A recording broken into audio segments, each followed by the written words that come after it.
Assalamualaikum warahmatullahi wabarakatuh. Jadi di sini rencana ingin menjelaskan tentang masa keemasan Islam. Masa keemasan Islam atau sering disebut zaman kejayaan Islam itu pada periode antara sekitar tahun 650 hingga 1250 Masehi. Masa ini ditandai oleh perkembangan besar ilmu pengetahuan, teknologi, seni, filosofi, dan kebudayaan di dunia Islam. Masa ini dimulai pada kekhalifahan Umayyah dan mencapai puncaknya di masa kekhalifahan Abbasiyah. Oke, kita lanjut ke slide selanjutnya yaitu dinasti Umayyah. Dinasti Umayyah merupakan dinasti pertama atau dinasti yang mulai kejayaan pada peradaban Islam. Bani Umayyah setelah berakhirnya masa Khulafaur Rasyidin dilanjut oleh Hasan bin Ali bin Abi Thalib yang dimana hanya 6 bulan, lalu menyerahkan kekuasaannya kepada Muawiyah bin Abu Sufyan yang saat itu menjabat sebagai gubernur Suriah.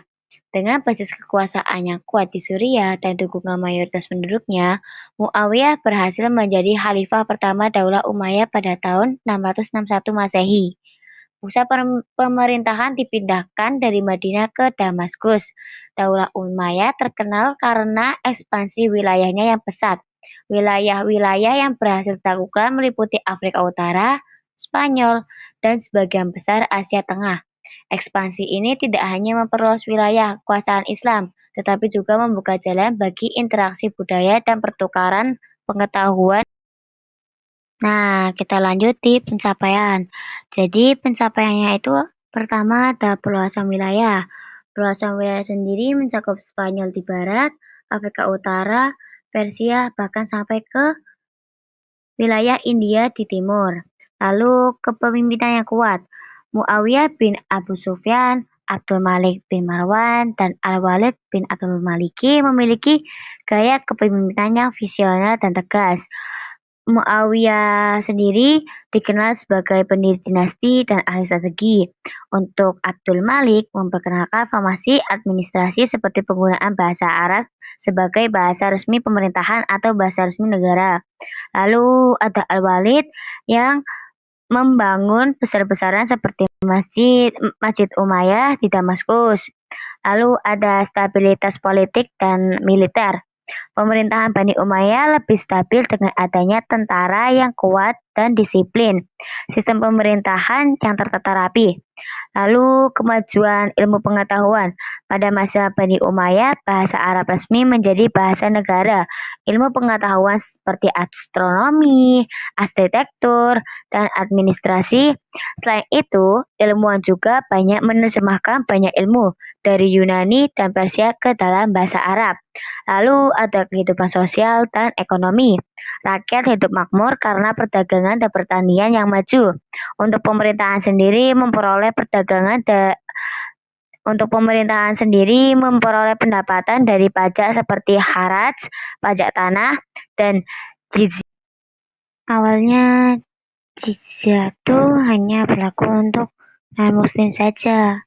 Namun seiring berjalannya waktu, jizyah pun diberlakukan untuk semuanya, entah itu kalangan non-muslim ataupun muslim. Nah, tadi kan ada dijelasin pencapaiannya nih. Sekarang ada penyebab kemunduran, seperti pasti ada perpisahan. Jadi di penyebab kemunduran ini tuh ada konflik internal dan perebutan kekuasaan. Terjadi perselisihan di antara keluarga Umayyah dalam menentukan khalifah, seperti perang antar saudara. Hal ini mengakibatkan melemahnya pemerintahan pusat. Lalu ada ketidakpuasan rakyat. Banyak kelompok terutama non-Arab merasa diperlakukan tidak adil karena hal ini memicu banyak pemberontakan di berbagai wilayah. Setelah itu tekanan dari luar. Serangan dari luar seperti Bizantium dan suku-suku yang di perbatasan mengakibatkan melemahnya kekuatan militer dan ekonomi Bani Umayyah. Lalu ada masalah ekonomi. Ini umum banget sih untuk masalah ekonomi. Terjadi inflasi dan pengelolaan sumber daya yang buruk, sehingga keuangan negara melemah dan pemerintahan sulit berjalan efektif. Dan yang terakhir, munculnya kekuatan baru. Gerakan atau pemberontakan Abbasiyah muncul dengan kekuatan besar. Nah, kelompok ini berasal dari kekecewaan terhadap Umayyah dan berhasil digulingkan pada tahun 7.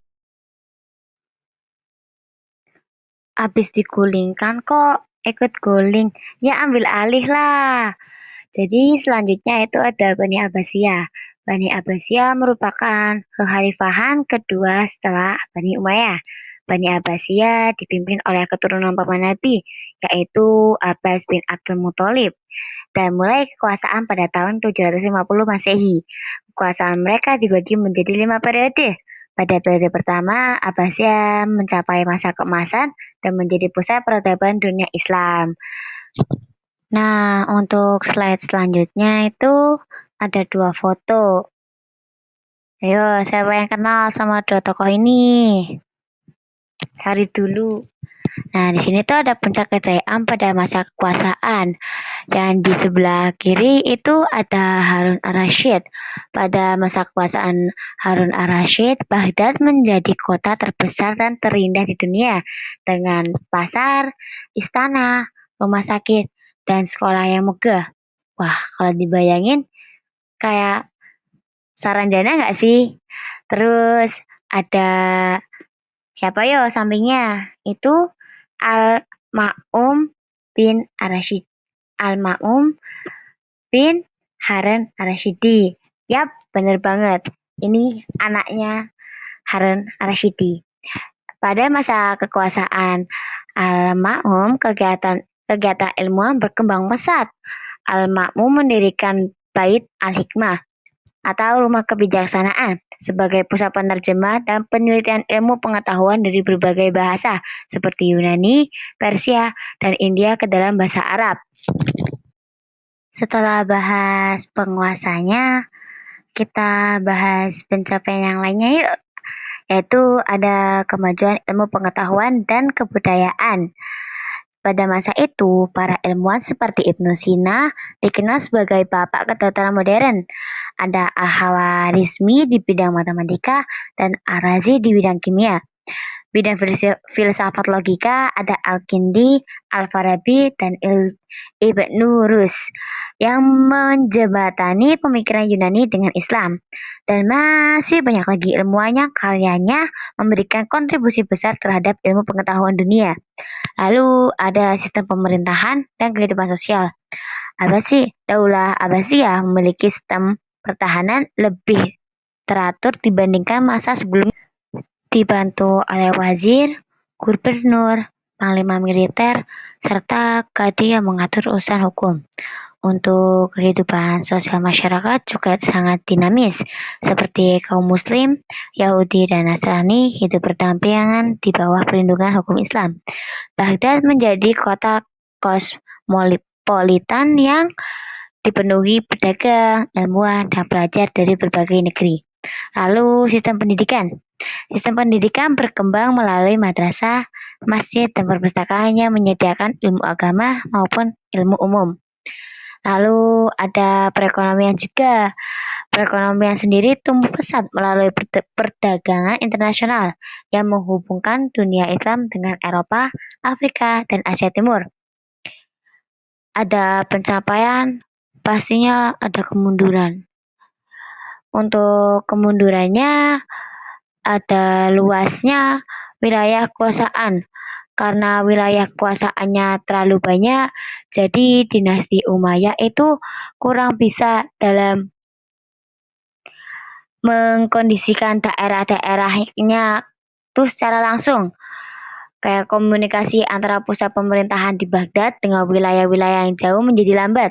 Akibatnya banyak gubernur daerah yang memerintah secara mandiri tanpa memperhatikan perintah khalifah. Hal ini melahirkan pemerintahan kecil yang akhirnya memisah diri dari kekuasaan pusat. Kemudian ada persaingan antar bangsa dan fanatisme kesukuan. Persaingan antar bangsa Arab, Persia, Turki menjadi faktor lain yang mempercepat kehancuran. Masing-masing berusaha memperluas pengaruhnya di pemerintahan. Aduh, pada haus kekuasaan ini. Selain itu, fanatisme suku muncul. Gerakan kebangsaan seperti Syu'ubiyah atau gerakan anti-Arab menimbulkan konflik politik dan sosial yang berkepanjangan. Bahkan sebagian khalifah turut terlibat dalam pertikaian ini sehingga melemahkan persatuan umat Islam. Aduh, gimana ini? Lalu pasti di sebuah negara pastinya masalah ekonomi. Kemerosotan ekonomi dan moral. Kemerosotan ekonomi berjalan seiring dan kemunduran moral di khalifah atau penjabat istana. Mereka hidup mewah, melakukan korupsi, dan mengabaikan kesejahteraan rakyat. Akibatnya, kepercayaan masyarakat terhadap pemerintah menurun tajam. Kondisi ini diperparah oleh ketidakstabilan politik dan seringnya terjadi pergantian khalifah secara tidak teratur. Ayo, kayak mana ya? Pasti tahu lah. Lalu yang terakhir itu ada ancaman dari luar dan kejatuhan Baghdad. Selain masalah internal, Daulah Abbasiyah juga menghadapi ancaman besar dari luar. Seperti Perang Salib yang terjadi sejak abad ke-11 sangat melemahkan kekuatan Islam di wilayah barat. Di sisi lain muncul serangan dari bangsa Mongol timur. Puncak kehancuran terjadi pada tahun 1258 Masehi ketika pasukan Mongol yang dipimpin oleh Hulagu Khan menyerang Baghdad. Kota Baghdad dihancurkan, ribuan ilmuwan dan ulama dibunuh, dan perpustakaan besar Bait Al-Hikmah dibakar habis-habisan. Astagfirullahaladzim. Khalifah terakhir Al-Mu'tasim Billah terbunuh dan kekhalifahan Abbasiyah pun berakhir di Baghdad. Meskipun demikian, sebagian keturunan Abbasiyah sempat melanjutkan kekuasaan simbolik di Kairo dan di bawah perlindungan dinasti Mamluk. Untuk dinasti Mamluk sendiri, ada sendiri kisahnya. Aduh, nggak nyangka udah sampai kesimpulan.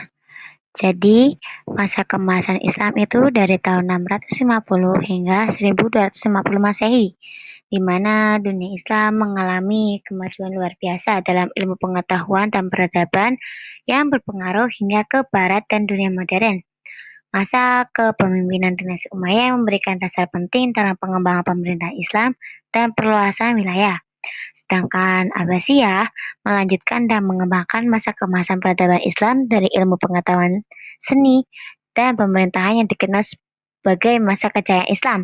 Kejayaan tersebut mencerminkan kemajuan besar dunia Islam pada abad pertengahan.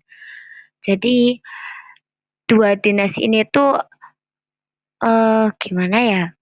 Kayak meninggalkan sejarah yang benar-benar amat amat sangat harus diingat karena pencapaiannya tuh bener-bener nggak Sekian dari Renjana. Mohon maaf bila ada kesalahan karena Renjana juga masih belajar. Jadi kita di sini sama-sama belajar.